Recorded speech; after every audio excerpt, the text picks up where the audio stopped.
Welcome back to the Faster Garage, everybody. So I just want to give you guys a quick update. I know we haven't done a video in a while, and that's because we've been working our tail off. As you can see, we've pulled about every tool in the shop.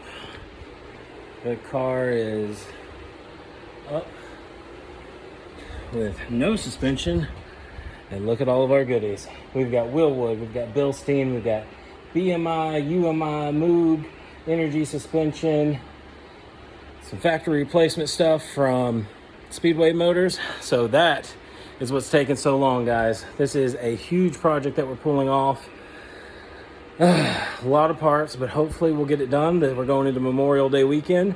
So the control arms have already been rebuilt. So all new bushings. Yeah, all new bushings, ball joints, whole 9 yards. They've been painted, they've been cleaned. So we'll be ready to put this bad boy together. More videos coming.